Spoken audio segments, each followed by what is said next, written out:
warahmatullahi wabarakatuh. Bagaimana kabarnya anak solih dan solihah? Bagaimana puasanya hari ini? Masya Allah, semoga Allah memberikan kekuatan kepada anak-anak hebat sehingga puasa hari ini diberikan kelancaran oleh Allah hingga waktu berbuka tiba. Kasroh hari ini datang dari kisah seorang sahabat Rasulullah yang bernama Amr bin As. Amr bin As ini merupakan sahabat Rasulullah yang terkenal dengan kecerdikannya, kemudian keberaniannya, serta dikenal sebagai diplomat ulung. Penasaran dengan kisah Amr bin As? Silakan simak video berikut ini. Amr bin As disebut sebagai pembebas Mesir dari cengkraman Romawi. Dahulu ada 3 orang gembong Quraisy yang sangat menyusahkan Rasulullah.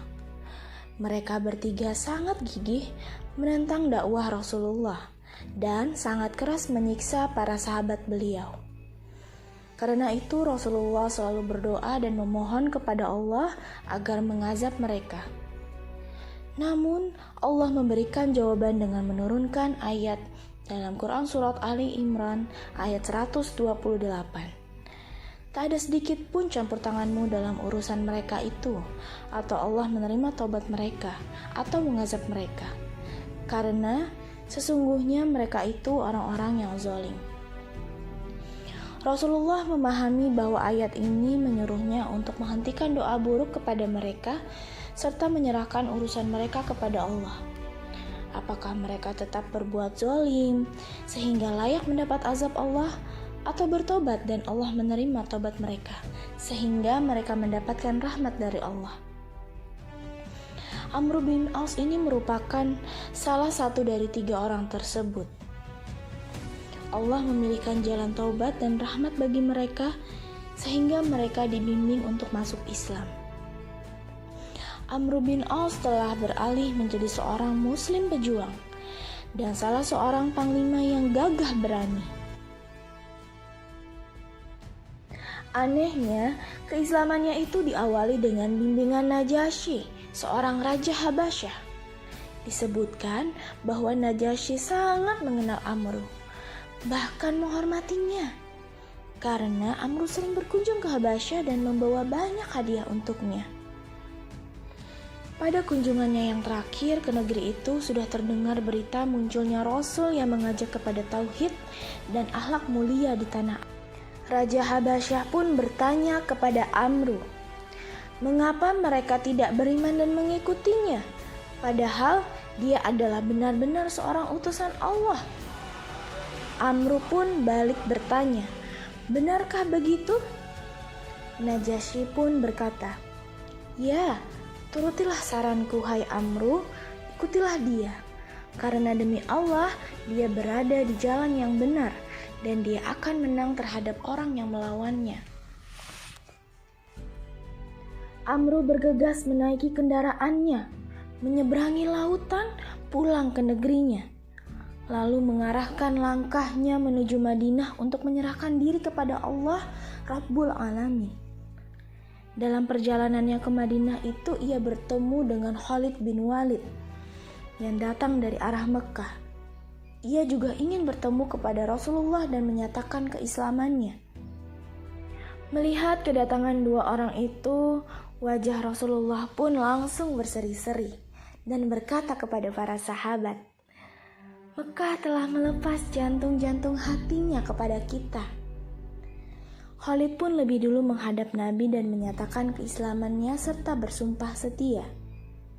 Kemudian diikuti oleh Amr. Amr berkata, wahai Rasulullah, aku akan menyatakan keislamanku dan bersumpah setia dengan harapan Allah mengampuni semua dosa-dosaku di masa lalu. Rasulullah menjawab, berbaiatlah, karena Islam menghapus semua dosa yang telah lalu. Lalu Amr berbaiat. Sekarang, kecerdikan dan keberaniannya dipergunakan untuk kepentingan Islam. Ketika Rasulullah SAW wafat, Amr sedang menjabat sebagai gubernur Oman. Di masa pemerintahan Umar, jasa-jasanya dapat disaksikan dalam peperangan-peperangan di Syam, kemudian dalam pembebasan Mesir dari penjajahan Romawi. Pada masa pemerintahan Khalifah Umar bin Khattab pun datang melihat Amru hingga tersenyum dan melihat caranya berjalan lalu berkata, "Tidak pantas bagi Abu Abdullah atau Amru berjalan di muka bumi kecuali sebagai pemimpin." Ketika kaum muslimin sedang menghadapi peristiwa-peristiwa penting, Amru menghadapi peristiwa tersebut dengan cara seorang pemimpin yang cerdik, lihai, dan memiliki banyak kemampuan yang menjadikannya percaya diri dan yakin akan kelebihannya itu. Di samping itu, ia juga memiliki sifat amanah yang menyebabkan Umar bin Khattab yang terkenal amat teliti dalam memilih gubernur-gubernurnya, ia pun memilih Amru sebagai gubernur Palestina dan Yordania, kemudian sebagai gubernur Mesir. Pada tahun ke-43 Hijriah, Amru bin As wafat di Mesir. Saat itu ia menjabat sebagai gubernur Mesir. Detik-detik menjelang kepergiannya itu, ia memaparkan perjalanan hidupnya. "Pada awalnya aku ini seorang kafir. Saat itu aku sangat kejam terhadap Rasulullah. Seandainya aku mati pada saat itu, pasti aku akan masuk neraka. Kemudian aku berbaiat kepada Rasulullah. Sejak saat itu, dialah orang yang paling aku cintai dan paling aku hormati. Jika aku diminta menyifatinya, tentu aku tidak akan mampu, dan aku tidak pernah kuasa memandangnya sampai puas, karena rasa hormatku kepadanya. Seandainya saat itu aku mati, aku berharap menjadi ahli surga. Setelah itu aku diuji dengan kekuasaan dan perkara yang lain, yang aku pun sendiri tidak tahu. Apakah semua itu akan membawa keuntungan bagi diriku ataukah kerugian? Di pangkuan bumi Mesir, negeri yang dibimbing oleh Amru untuk menerima Islam, jasad Amru pun dikuburkan. Dan di atas tanahnya yang keras, tempat duduknya yang dulu ia pergunakan untuk mengajar, memutuskan perkara dan memerintah, tetap berdiri tegak selama berabad-abad di bawah atap Masjid Agung Amru bin As, yang merupakan masjid pertama di Mesir. Di sana asma Allah yang Maha Esa diagungkan. Kalimat Allah dan prinsip Islam digemakan dari puncak menaranya. Nah, itu dia.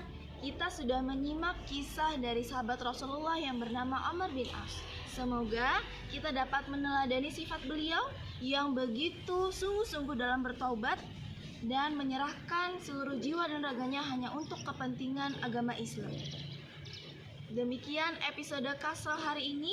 Sampai jumpa di episode Kasral selanjutnya. Assalamualaikum warahmatullahi wabarakatuh.